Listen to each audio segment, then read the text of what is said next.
Burada sarma var. Şöyle bir tanesine bakacağım. Bence olmuş. Hatta bayağı pişmiş.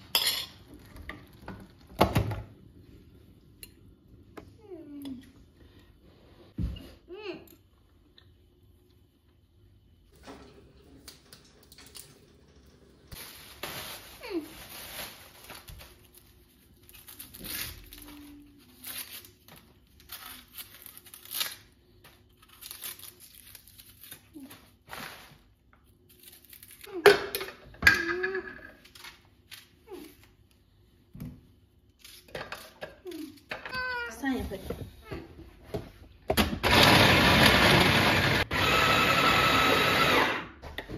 Şöyle 2 kilo köftelik kıyma var. Bu da bayağı iyi ezildi. Suyunu sıkacağım ve içine atacağım.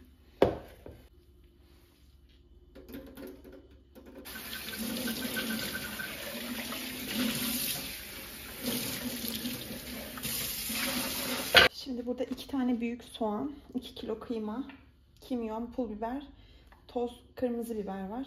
Bunları şöyle serpiştirelim. Tuz atacağım biraz da.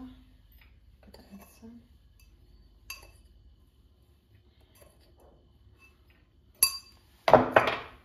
Şöyle 4 çay kaşığı kadar koydum 2 kilo kıymaya.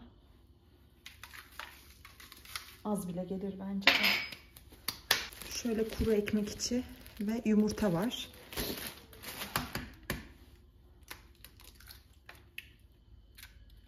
Aslında maden suyu koyacaktım. Maden suyu bitmiş. Onunla çok güzel oluyordu. O yüzden bir tane daha yumurta kıracağım. Ve şöyle bir tane tam, bir tane de yarım paket kabartma tozu var. Onları koyacağım.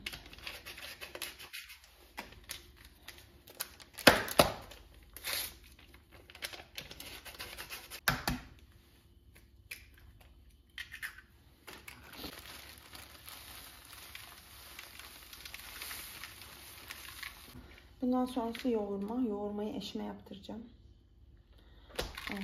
Çünkü gözlerim aşırı yanıyor. Bir de çok yorgunum. Öyle. Şimdi yine köfte yapacağım. Bu sefer hamburger köftesi yapacağız. Akşam yemeği için. Şöyle 1 yemek kaşığı galeta unu var. Ekmek içi. 1 çay kaşığı karabiber, 1 çay kaşığı tuz. 1 yemek kaşığı pekmez.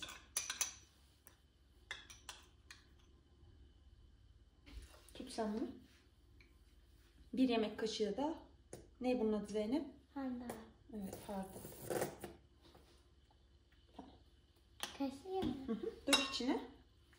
Bunları böyle yoğuracağız.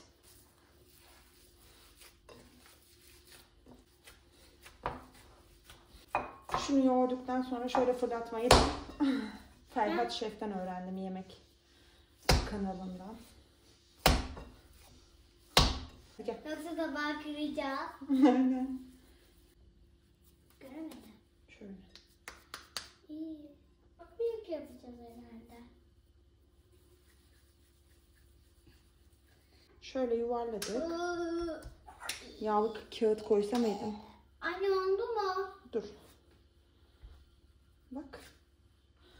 Böyle daha kolay oluyor bence. Anne. Onu da oraya koy, onu da bastırayım.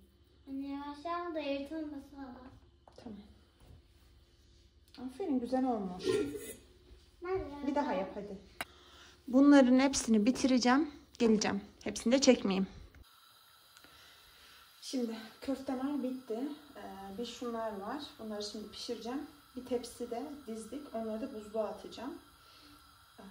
Biraz kötü, çok inceldi. Tava ısınmadı. Isınmasını bekliyorum. Tava ısındı.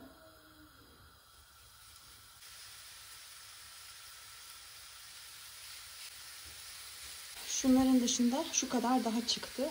Yaklaşık 800-900 gram falan kıyma vardı. Dün yemekte birazını kullanmıştım. Peki de bunları şimdi böyle buzluğa götürüyorum. 1-2 saat sonra da bunlar donmuş bir şekilde buzluktan çıkaracağım bunları. Poşetleyeceğim. O sırada benim şöyle malzemelerim.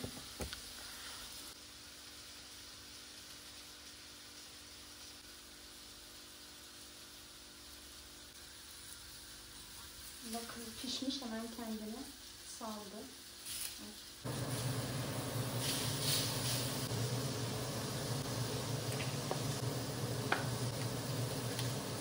Peynir yok ya.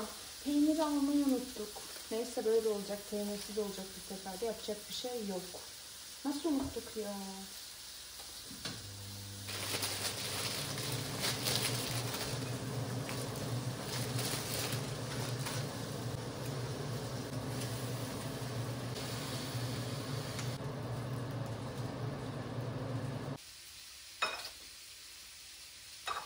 Hamburger yapma fikri benden çıkmamıştı. Eşim hamburger yapalım dedi. Ekmek almış.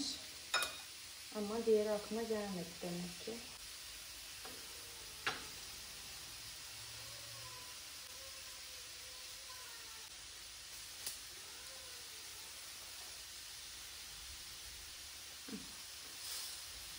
Şu birincisi. Peynirsiz ama yine de iyi oldu.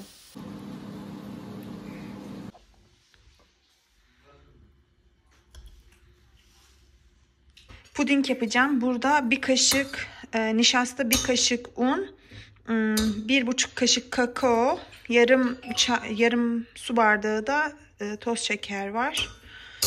Yarım litre de süt ekleyeceğim ona. Canım tatlı istedi. Zeynep dök kızım. Canım tatlı istedi. En kolay aklıma puding geldi. Bisküvi vardı. Altına da onu sererim hemen. Böyle bir bisküvi pastası yapmış oluruz kolayca çayın yanına. Saat akşam 8 olmak üzere. Tripod yok. Bir elimle kamerayı tutuyorum. O yüzden şimdi bunu dizeceğim bir sıra. Üstüne puding dökeceğim. Öyle bitirip geliyorum. Şöyle daha çikolatalı olsun diye üzerine çikolata serpeceğim. Çok fazla efor harcamaya gerek yok her zaman da. Çocuklar, son bir çizgi film izlerken şurayı toplayacağım. Toplayıp geliyorum.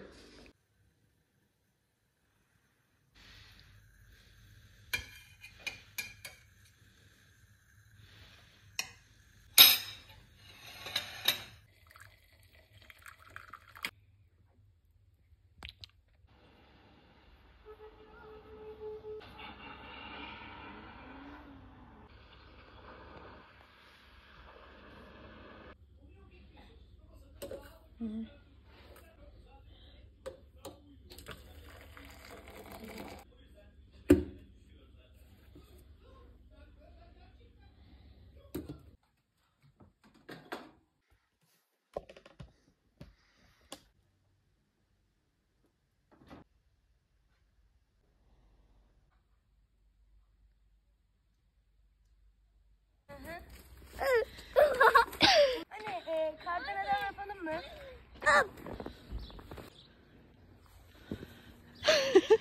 Zeynep bir bak. 1, 2, 3. Zeynep. Ağzını da sen yap. Ağzını şöyle çizsek. Çizemeyiz ama. Yusuf çok şey yapma, kazıma.